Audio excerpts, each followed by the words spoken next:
video to update you. The heater that I put on, which was restricting the flow, and the moving bed was sort of overflowing.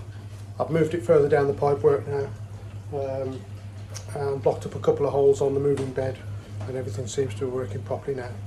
Pond's sitting at just under 11 degrees. I'm going to slowly bring it up, probably it's about 12 or 13, just until the new fish comes, and then we'll drop it back down again. What I'm doing today, I'm just going to give the fish a measure up. I've finally bought one of these bowls. It's killed me to pay nearly 40 quid for them, but hey ho, that's the going price of the carp tax and what have you. So I'm going to give the fish a measure up because I've not measured them properly before, and basically just document it. We'll show you what we got once they're in the bowl. Okay, so this is the Kajaku that I bought last year from Quenny Koi, breeders Omasako. I bought it at 38 cm, and I don't think it's going to have been put on much more. Yeah, it's maybe touching 40, something like that. It's difficult to hold the camera and do it, so I'll just give it a quick measure up and I'll come back to you. So it's actually not put on any length, it's still around about the 38, 39 cm. However, beautiful, beautiful fish. I chose this when I was down there myself, absolutely love it. Yeah, so as I said, no size, put on a little bit of body, but okay. Again, this is the Kin Matsuba, which I bought from Quenny Koi last year. It was 38 cm. It was a lot skinnier than this, and yeah, this one's from Marahiro, and it is my favourite fish in the pond. And I don't think there's enough water in there because it's put on so much body and size. I'll get some more water in there and I'll give it a measure. But so again, this one was 38 cm, and as I can't do it with the camera, but I think it's just over 40 now. But the main thing with this fish is it's put on so much body. It's a really, really lovely fish. I'll just put the phone down, get it measured, and we'll let you know. So I've put it back now. That one was 40 cm, so it's put on 2 centimetres since last year. Bearing in mind I've not really been feeding him heavily because of the problems I've had. So I'll get the others out now. And here we have the Shinoda Hatsuri that I had off Walker Koi. I can't remember what the size of this was. I think it was around 38 to 40 cm when I had it.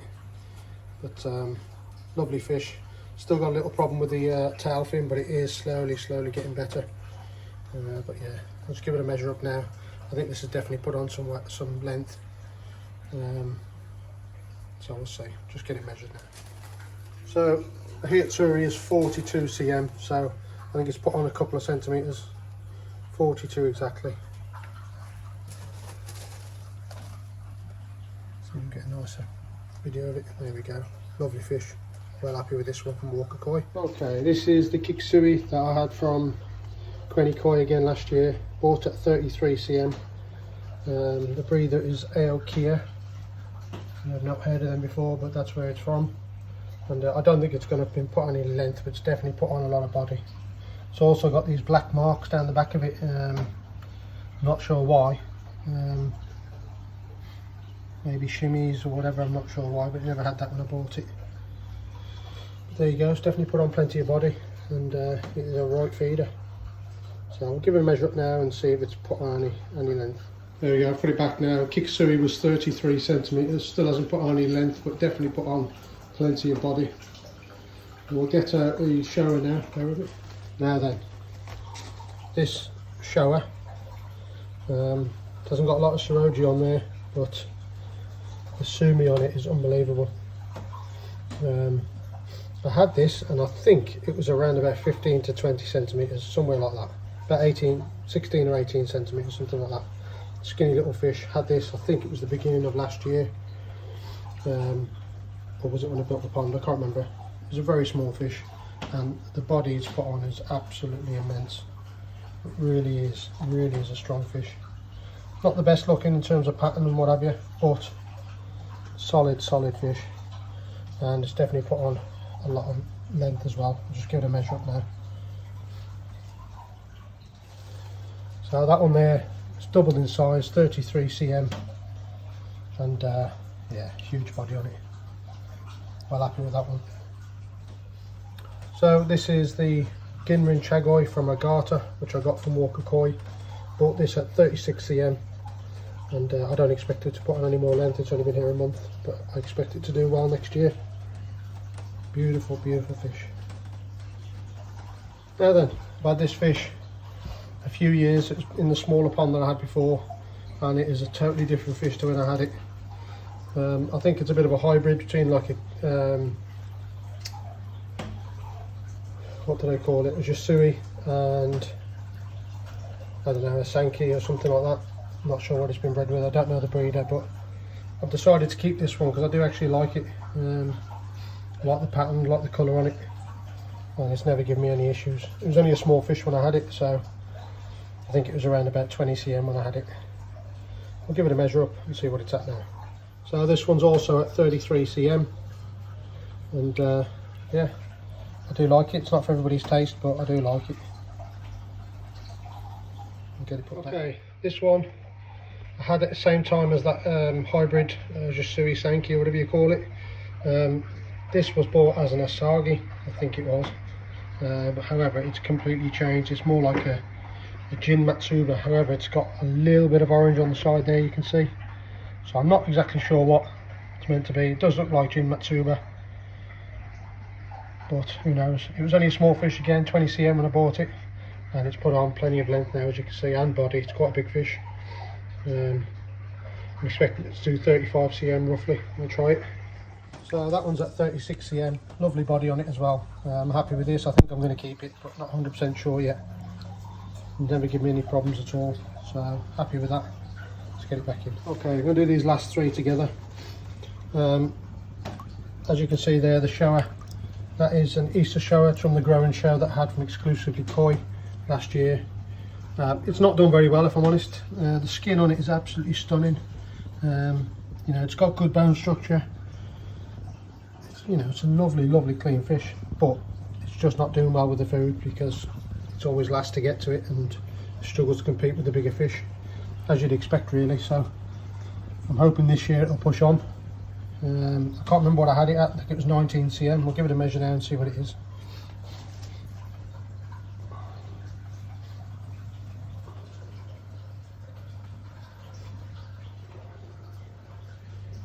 Yeah, so that Easter shower now, that is 20, 21 cm, something like that. Let's just try that again because I'm not 100% sure.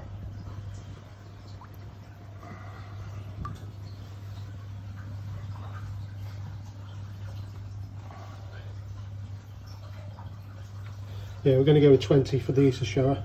So it's not put on any size really, but plenty of body. And then we look at this Hitsuri, I think it is. Bit of a strange one, this one. I'm not sure who the breeder is, but I had it and it was tiny. And that one's 21 cm, that Hitsuri. I'm not sure how that's going to turn out, but I'm going to keep an eye on it. It doesn't look like the best fish in the world, but I'll keep an eye on it and see how it grows next year. 21 cm for that one. And then here we have, this is the one with the potential ulcer on its side, you can see there in white. This is the butterfly koi that I had as basically fry in the old pond. It was absolutely tiny. I would move it on, but the white doesn't want me to, so it's going to stay. And I think that one is around 21 cm as well. So yeah, a few nice fish there, but we'll have to see how they turn out next year, if they can pack on the size. I mean, they've got good body. This one's got good body on it as well. Just got to see what it does with the colours. And the Easter shower definitely got good body on it, good height to it, and colours are absolutely stunning. So we'll see. That is it. That is all the fish in the pond.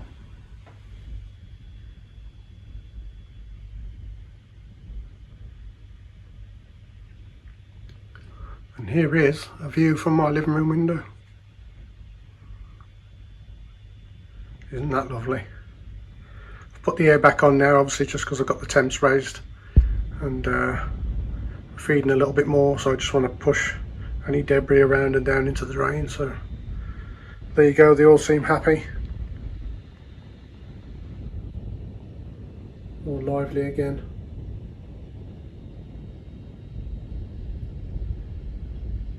And yeah, if I can keep this heater going, then I certainly will.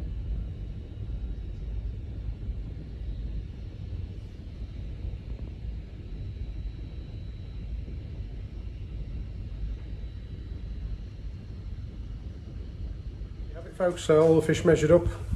You know, they're not as big as what I thought they were, and maybe even a couple that I had weren't the size that I bought them at, but without measuring them myself when I had them, I had no way of knowing.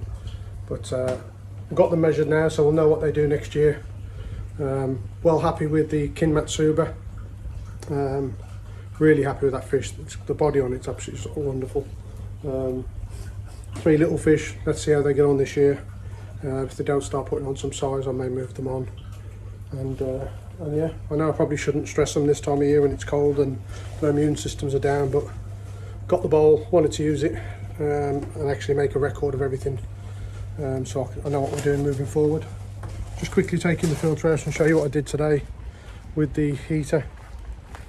As I said, I messed up with the heater last time, and the moving bed was overflowing. Still haven't tidied up yet. So I'll quickly have a look in the moving bed. As you can see, that's staying where it is now. The pump is at 42.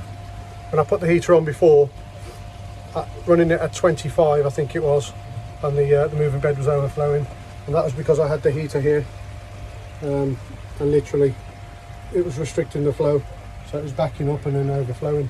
So I've took the heater off there, I've put an inline tap in there just because I had one spare. Don't really need it in there, to be honest with you, but just because I had one spare, put an inline tap in there, and then as you follow the pipe work round, just before it goes back into the pond, I've added the heater, and it seems to have done the trick. I've also, you can see on the right hand side, that repaired, there was a hole in the top of the moving bed, just like there was here, in black patches. A little bit of pond liner, and some sealant, and I've stuck them on just to stop the water, you know, overflowing at that level. And it's helping. The pond is currently sat at, you can see down there on the Inkbird, it's the top reading 10.5, and I've got it set to go to 11.5, which is the reading underneath. Once it reaches 11.5, it'll switch itself off, and it'll just sit there until it drops to 0.3 of a degree, and then it'll click back on again. So it's not actually costing me that much. It's only coming on every now and then. I know it's not actually cold at the moment, so I'm sure when we get to sort of freezing temperatures again, we'll be looking at, you know, the heater being on a lot more. But for the 1 kilowatt, it doesn't really cost that much to run it, to be honest with you. So at the moment, when I say at the moment, because anything could change, I'm fairly happy. So I've got the flow, nothing's backing up on there, heater's working, pond's at 10.5, and I've set up the auto feeder again just to give them a couple of feeds a day. Just for now, we'll see how we go. If it turns out we get to January and, you know, the heater's not costing me an absolute arm and a leg, then I might just keep it on and keep feeding them. Who knows? They've had a bit of a winter. They've had 6 weeks without food, down to cold temps. So we'll see. Watch this space. We'll see how we go. If I have to turn it right down to 4 degrees and just keep them ticking over, then that's what I'll do. But we'll update you later on with that. And everywhere's a mess, as you can see. I've dumped stuff everywhere and got bits of pipe work everywhere. But I'm going to go and clean the house for the wife. We're having our Christmas Day tomorrow, which is Christmas Eve, just because I'm working Christmas Day. So I'll go in and clean the house, get everything sorted, and Santa is on his way tonight. Folks, only a quick update just to show you the fish, just to show you what I've done with the heater to repair that problem. And yeah, thanks for watching. Again, don't forget, carp fishing channel, Bezos Carp channel, get yourself over to there if you're into carp fishing. And if you like this kind of content, don't forget to subscribe, hit the like button. And until next time, have a lovely Christmas and New Year, and I'll see you on the other side. Take care.